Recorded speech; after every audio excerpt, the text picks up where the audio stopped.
Mais c'est peut-être moi qui suis fou. C'est-à-dire, malgré tout ce qui s'est passé hier, des gens ont encore le courage de continuer à insulter le peuple camerounais.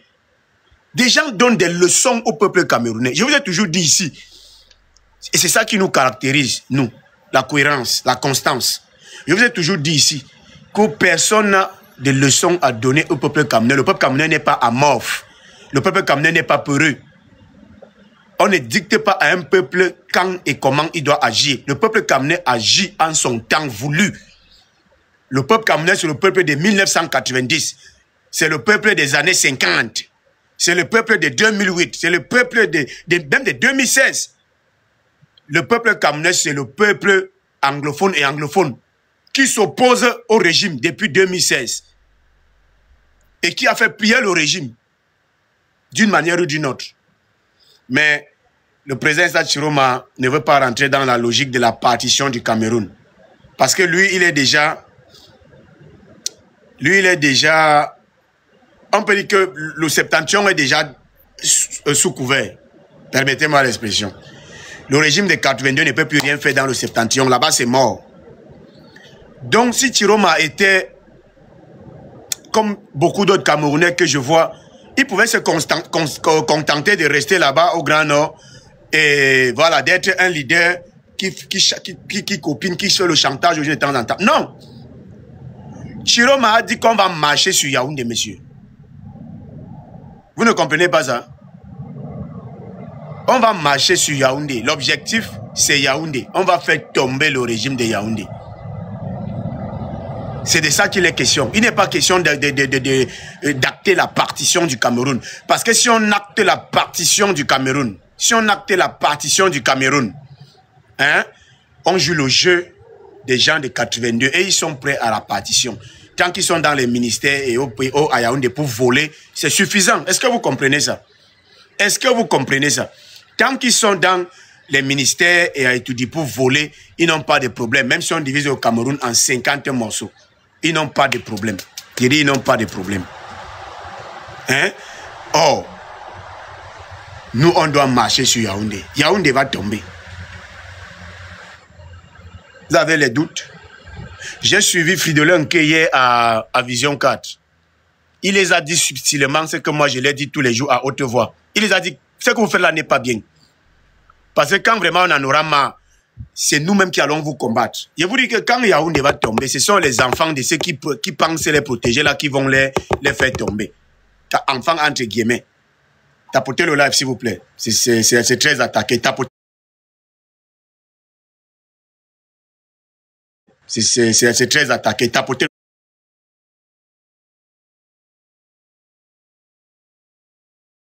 le live s'il vous plaît. Tapotez. Votre contribution, c'est seulement tapoter. On ne dit pas ici qu'envoyer les cadeaux. On ne prend pas les cadeaux ici. On ne veut pas les cadeaux ici. Mais quand vous êtes là, du temps que vous êtes là, vous tapotez pour protéger le compte du chroniqueur. C'est votre contribution là-bas à ce que nous sommes en train de faire. Hein? Donc, tapotez le live, s'il vous plaît. Je dis, les gens de Yaoundé ont reçu, mais je pense que beaucoup de Camerounais disent la même chose. Fridolin Nke, pour qui je n'ai aucune affection, parce qu'il est fou. Il est fou. Moi, j'ai parlé avec lui au téléphone il y a presque un mois. Lui qui parle maintenant qu'il ne veut pas le tribalisme, il ne veut pas la stigmatisation. Moi, j'ai parlé au téléphone avec Fridolin Nke il y a presque un mois et il stigmatisait les gens de l'Ouest. Les gens du Nord. Excusez-moi. Il m'avait dit de sa propre bouche que les Aoussa là sont plus lents que Paul Biya. Je préfère Paul Biya. Les Aoussa là, les moutons là. Donc je préfère Paul Biya. Fridolin Nke. J'ai dit Fridolin Nke. Lui, il m'a dit ça. Mais sauf qu'il a vu que les macabos sont en train de cuire. Les macabos sont en train de cuire. Les macabos, pas le coquille. Les macabos sont en train de cuire. Et maintenant, il essaye de dire que oui, je supporte Biya, mais je le combats quand même. Mais nos gens là font le désordre. Il ne doit pas arrêter les gens comme ça. Ce sont les gens du centre-sud qui vont lyncher les ministres et les voleurs qu'il y a dans le centre-sud. C'est moi qui vous dis. Les gars de la DGE, vous qui êtes là, allez les dire ça. Que leur problème, ce n'est pas les BAMS, ce n'est pas les nordistes, Les gros problèmes, ce sont les gens du centre-sud. Les gens qui ne parlent pas là, qui souffrent en silence. Ils ont peur de parler parce qu'ils savent qu'ils seront attaqués, ils seront emprisonnés, parce qu'ils sont à portée des tirs, parce que c'est des communautés, on dit ça, colonisées. Le régime de 82 a colonisé le centre et le sud. Ce sont des colons. Nous avons affaire à des colons. Ils ont colonisé le centre et le sud. Et même l'Est. C'est pourquoi les gens du centre, sud et Est, malgré tout l'énervement, le mécontentement, le désamour qu'ils ont envers ce régime, ne disent rien. Ils ne supportent pas, mais ils ne disent rien. Laissez les quelques dessins animés qui se baladent ici, par là, dans quelques parties de télévision ou panels pour dire non, les gens du centre, sud et Est sont les plus énervés contre ce régime, mais ils sont à portée de tirs. Ils sont à portée de tirs. Et donc, ils restent, ils regardent, ils restent, ils regardent, ils restent, ils regardent. Mais je dis ici, le jour qu'ils auront l'opportunité, parce que l'opportunité va se présenter, on dit souvent 99 jours pour le voleur. Un seul jour pour le grand patron. Tapotez le live, s'il vous plaît. S'attaquer. Voilà, je dois faire une contestation. S'il vous plaît, tapotez le live et partagez. Avisez les Babana que chef, la radio Babana est ouverte. Chef Babana, la radio est ouverte. Appelez les Babana. Nous sommes des Babana. Appelez les Babana ici. Vous savez pourquoi? Moi, j'avais vu tout ça venir. Radio Babana, ici, là, voilà sa 3e semaine. Voilà, non, voilà sa 2e semaine. Donc, sa 3e semaine. Je savais qu'on va stigmatiser les nordistes. Je savais qu'on va stigmatiser les nordistes. Et vous avez vu la communication du gouverneur hier. On a fait une liste des gens qu'on a arrêtés. Sur 90 noms environ, 80 sont nordistes. Vous allez même vérifier, même les gens là même n'existent pas. Les noms qu'on a mis là. On fabrique un truc comme ça. Quelle est la finalité de ça? C'est de dire aux Camerounais que, faites attention, ce sont les nordistes qui font le désordre, alors qu'on sait que c'est faux. On sait que c'est faux. Ils veulent déplacer, ils veulent créer le problème dans le problème. Est-ce que vous comprenez ça? Est-ce que vous comprenez? Êtes-vous concentré? Vous comprenez ce que je vous dis? Ils veulent créer le problème dans le problème. Ça a marché en 2018. Vous savez que l'honnêteté, il faut être honnête. Ils ont réussi à créer le problème dans le problème en 2018.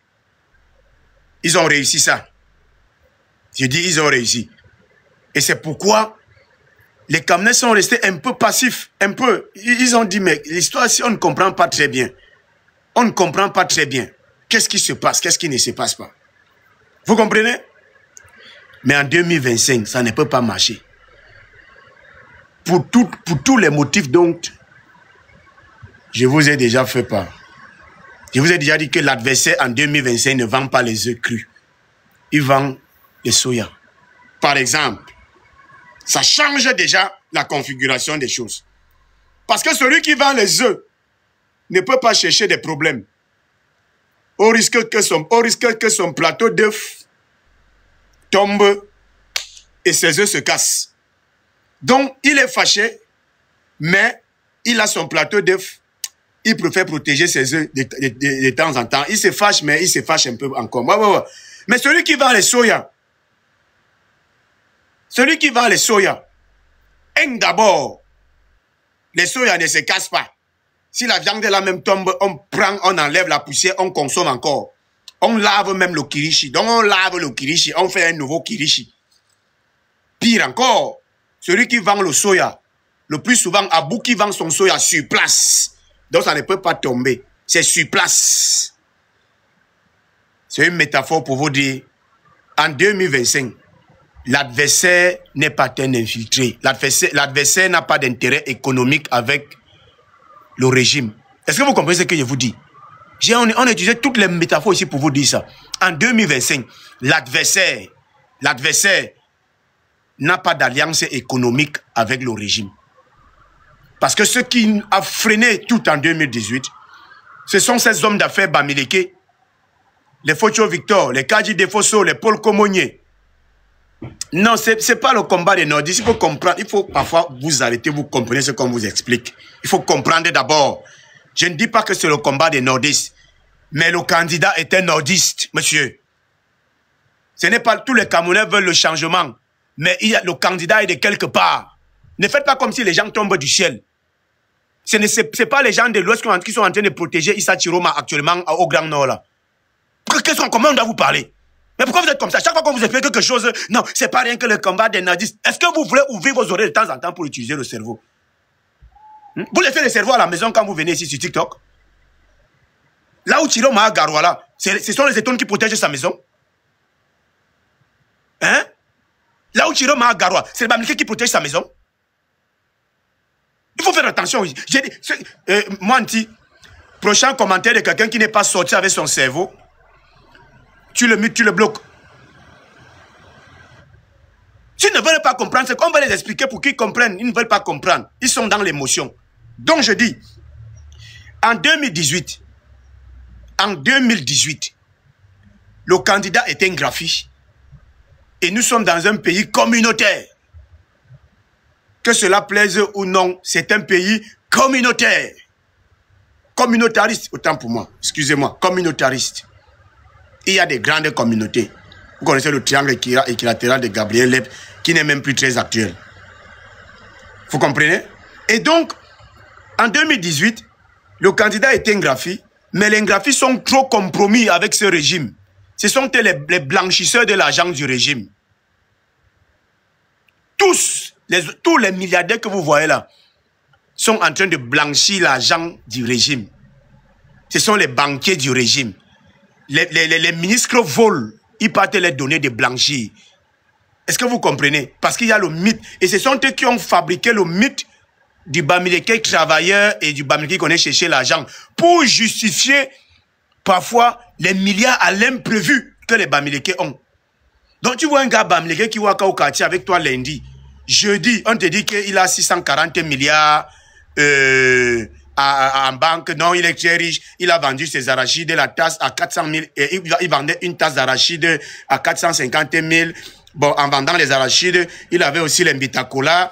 Et donc, comme les gens aiment les arachides et l'Imbitacola ensemble, quand il vend une tasse d'arachide à 450 000, il vend aussi un Imbitacola à 18 000. Parce qu'il avait les meilleurs Imbitacola qui sont cultivés sur la terre rouge.